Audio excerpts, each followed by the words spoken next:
Penses-tu être un expert en énigmes? Alors laissons les plus faciles de côté et passons directement au niveau supérieur. Je te mets au défi de résoudre chacune de ces 12 énigmes en moins de 10 secondes. C'est tout à fait faisable et à la fin, on verra si tu as su braver la tempête. Pense juste à noter combien d'énigmes tu as su résoudre. Numéro 1, un choix difficile. Ethan, le petit ami d'Olivia, travaillait en Antarctique. Une fois, il a dû y rester pendant 4 mois, mais durant son absence, Olivia est sortie avec quelqu'un d'autre. Quand Ethan l'a appris, il est devenu fou de rage. Il a kidnappé Olivia et l'a emmenée en Antarctique. Là, il l'a laissée dans une cabane avec des vêtements chauds, de la nourriture et de l'eau. Il lui a dit alors « Si tu parviens à survivre pendant 2 mois, je reviendrai te chercher. Sinon, tant pis pour toi. » Pour augmenter ses chances de rester en vie, Ethan a également laissé Olivia choisir l'une des choses suivantes. Du gel douche, une plante verte, des lunettes de soleil et des comprimés de vitamine C. Quel objet devrait-elle choisir? Tu as 10 secondes pour répondre.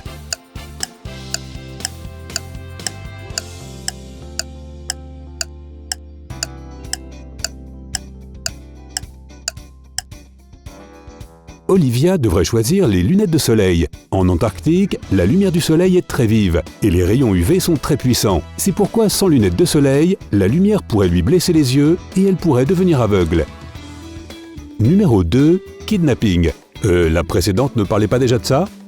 Un riche homme d'affaires s'est fait enlever alors qu'il était chez lui.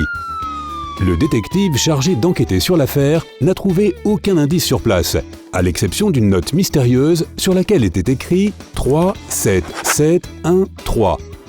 Il y a 3 suspects, Eric, Ellie et Colin. Tu as 10 secondes pour aider le détective à identifier le criminel.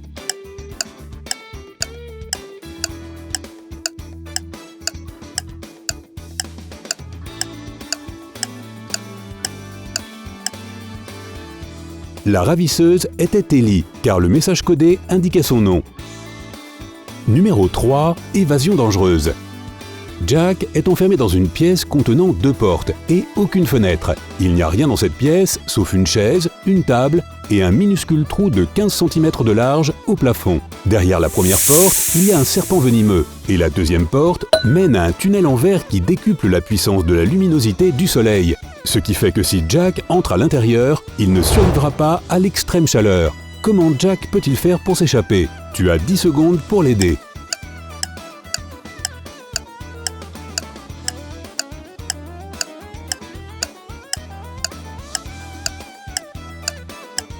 Jack doit attendre qu'il fasse nuit. Il vérifiera cela par le trou dans le plafond et il pourra alors sortir sans problème par le tunnel de verre. Numéro 4, un plan astucieux. Un inspecteur vient dans une école et commence à interroger les élèves en leur posant des questions compliquées. Mais étonnamment, à chaque question qu'il pose, tous les élèves lèvent la main. Et à chaque fois que le professeur choisit un nouvel élève pour répondre, celui-ci donne la bonne réponse. L'inspecteur est très confus. Peux-tu l'aider à comprendre comment c'est possible?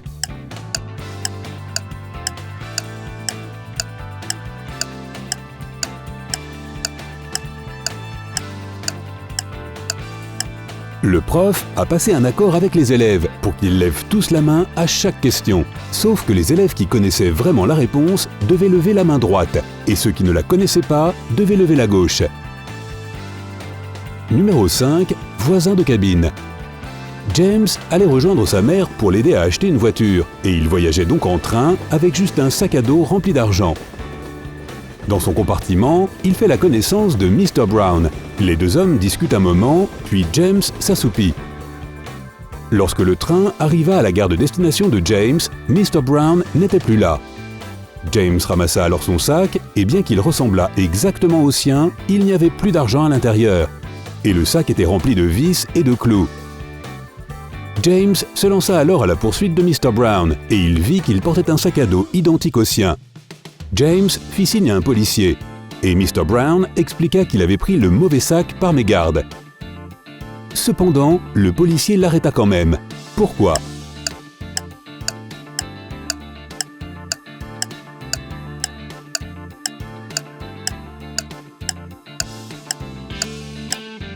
Mr. Brown ne pouvait pas se tromper de sac, car celui qui contenait des clous et des vis était forcément beaucoup plus lourd que celui qui contenait l'argent.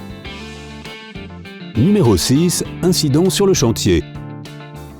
David travaillait sur un chantier. Un jour, quelqu'un l'a attaqué et il fut transféré à l'hôpital inconscient. Les agents de police chargés de l'affaire ont eu 3 suspects, Alex, Ryan et John. Alex a dit qu'il posait des tuiles sur le toit au moment de l'accident. Ryan a avoué qu'il dormait sous un arbre. Et John a affirmé qu'il était en train de poser des briques à ce moment-là. Tu as 10 secondes pour savoir lequel ment.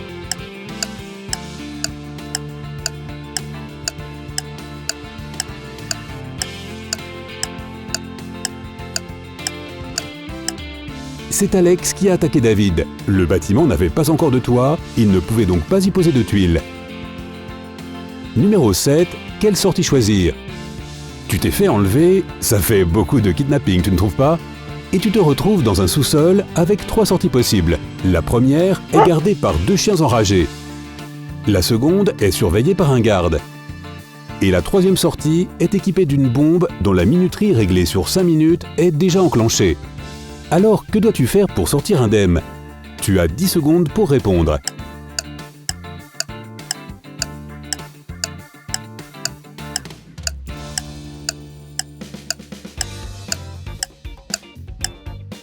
Sois patient, attends 5 minutes que la bombe explose et elle t'ouvrira ainsi la troisième sortie.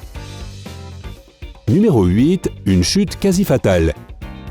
Marie se tient sur une échelle de 20 mètres de long avec un seau de peinture.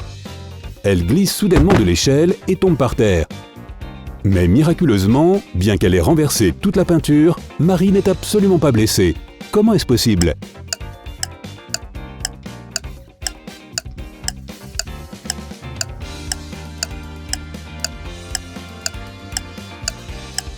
L'échelle était tout simplement allongée sur le sol.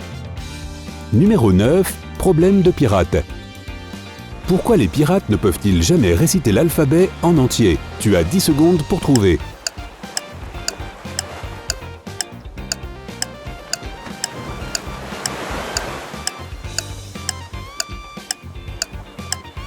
Parce qu'ils ont peur de l'eau. Si tu n'as pas compris, je recommence doucement. Ils ont peur de l'eau. Je te l'accorde, elle n'est pas très drôle celle-là. Numéro 10. Soirée d'été. Un soir d'été, Émilie organise une grande fête. Mais le lendemain, elle découvre que quelqu'un lui a volé tout son argent et ses bijoux. La police a 3 suspects. Daniel, son petit ami, Lily, sa meilleure amie, et Anna, sa sœur. Daniel dit à la police qu'il a joué à des jeux vidéo avec un ami toute la nuit. Lily s'est sentie malade et elle est rentrée chez elle au milieu de la soirée. Elle n'était d'ailleurs pas au courant du vol jusqu'à ce que la police l'appelle. Et Anna a dit qu'elle est restée à la fête jusqu'à 7 h du matin, puis qu'elle est rentrée chez elle en taxi, car personne ne pouvait la déposer. Il faisait tout le temps sombre et elle n'a rien pu voir. Qui ment?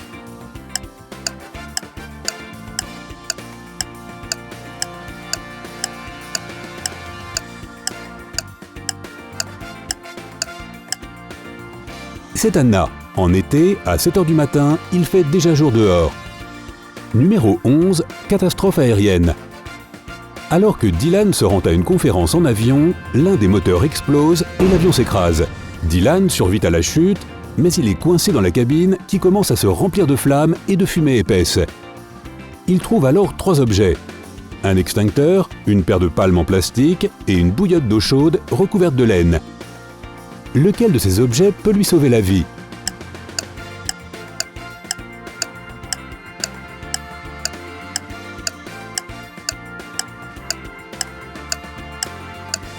Dylan n'aura pas assez de temps pour utiliser l'extincteur. Il mourra asphyxié bien avant. Les palmes en plastique fondront à cause de la chaleur des flammes. Pour sortir de l'avion en flammes, Dylan doit prendre la bouillotte, en retirer la protection de laine, verser l'eau par-dessus et la coller sur son visage comme un masque à gaz. Numéro 12. Un petit déjeuner idéal. Un malfrat kidnappe Zoé. Encore un kidnapping. Et il la séquestre chez lui. Il est impossible pour la jeune fille de s'échapper. Mais un jour, alors que le criminel s'ennuie, il décide de jouer avec sa victime. Tu vas me préparer le petit déjeuner demain. S'il est bon, je te laisserai partir. Sinon, tu mourras. » Le lendemain, Zoé va dans la cuisine et commence à cuisiner. Mais au moment où elle détourne le regard, le malfrat qui s'était glissé dans la cuisine vide la salière entière dans la casserole. Cependant, quand Zoé lui sert son petit déjeuner, il réalise qu'il devra laisser partir la jeune fille. Tu as 10 secondes pour comprendre ce que Zoé a fait.